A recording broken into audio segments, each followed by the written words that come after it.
Thanks a lot for staying with us. You're watching Network Africa. I am Adesha Josh. You know, if you've missed any part of the show, you can watch it on youtube.com/channelsweb.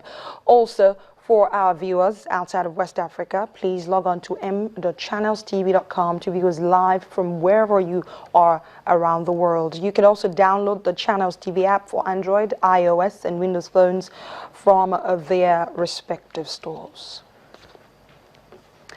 Now, Al-Shabaab Islamist militants' offensive appears to be on the rise in Mogadishu, as barely a day after the group launched a deadly attack on a hotel in the capital, killing at least 15 people.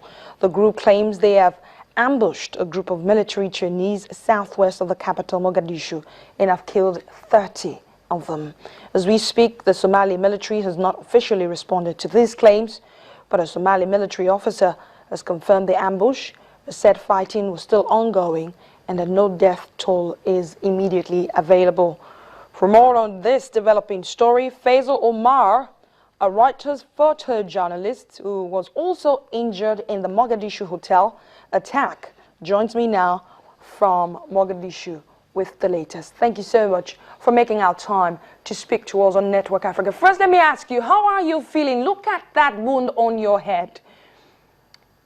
Thank you very much. I'm just okay.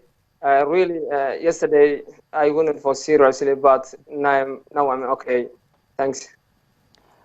What really happened? What happened during this attack? What did you see? What can you tell us? Really, yesterday it was a very badly situation after two suicide attack of Al-Shabaab guys. They attacked for Sahafi Hotel.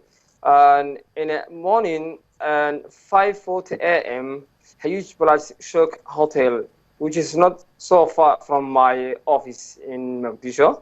And also, there's more people who was died at the scene in front of the hotel.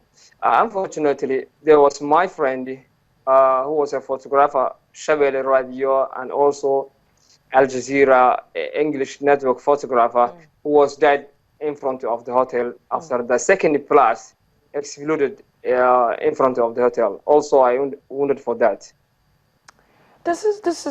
Did you see this men that attacked the hotel, and what was the response of the Somali military as soon as the Al-Shabaab offensive began? Really, and I didn't see most of the guys who was attacked at the hotel, but before the second car exploded, I was standing in front of the hotel. Then I saw two guys standing up the roof of the hotel, and they was opening fire every person who passed for the street. We were together for the guy who died, and we tried to escape for the fire police.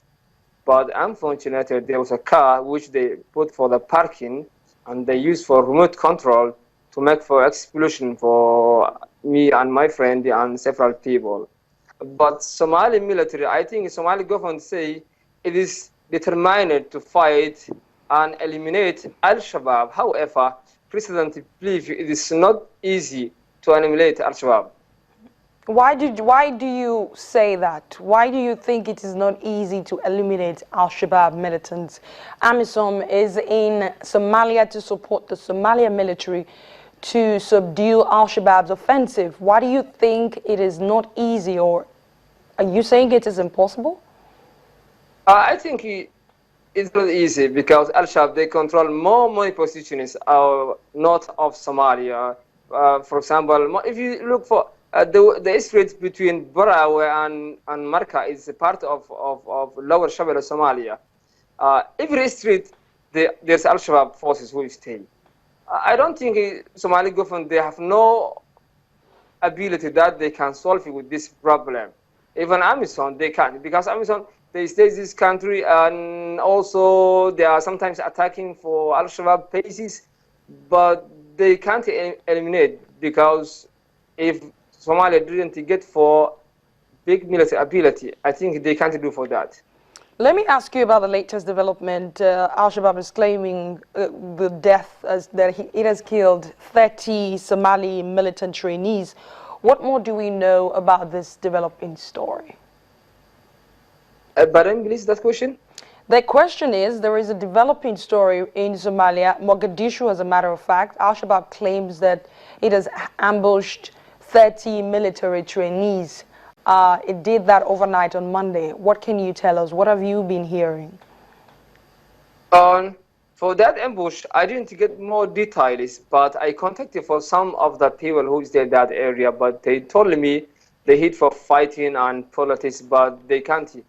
There's no any person who can confirm the number of dead, but Al-Shabaab, they claim responsibility of killing for 30 soldiers. Even I asked for Somali government officials who stay in Palidoglu airport, but they didn't confirm the date of their soldiers, but they told me there was an ambush and fighting yesterday evening. Tell me about the security situation in Mogadishu. How protected by the military is that area? How safe is Mogadishu? And in Mogadishu, maybe it's okay now, but sometimes there is explosion. And Somali security force, I think it is not easy to make for a good security and the capital, because there's no Somali military forces who take for much training, I think, outside of the country.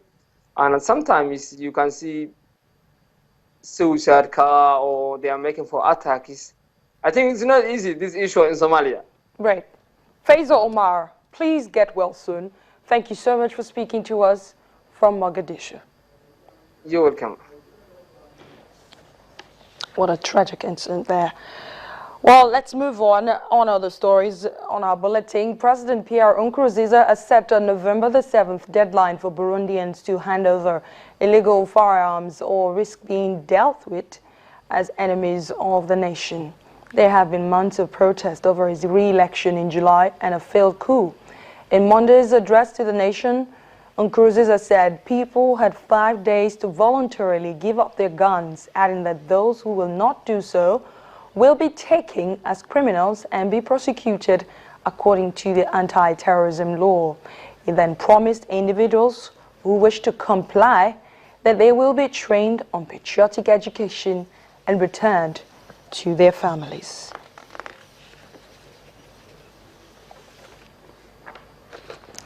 Well, let's take you on another short break on Network Africa, and when we come back,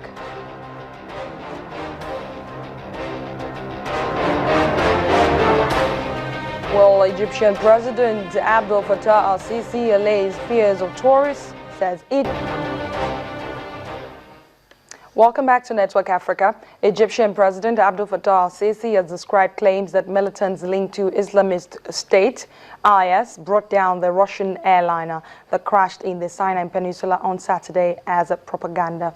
He said that it was too early to say what had caused the crash because investigations are still ongoing.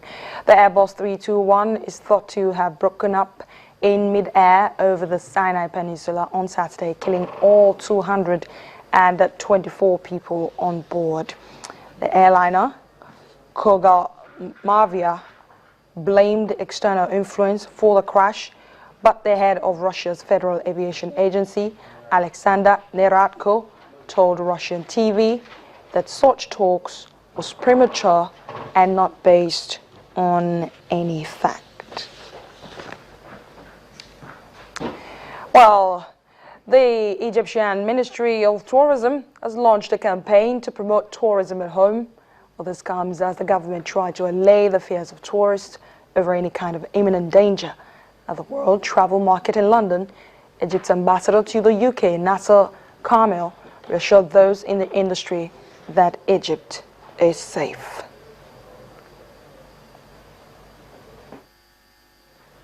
That will be all on Network Africa this time. Thank you so much for staying with us. I am Adeshewa Josh, and I'll see you tomorrow.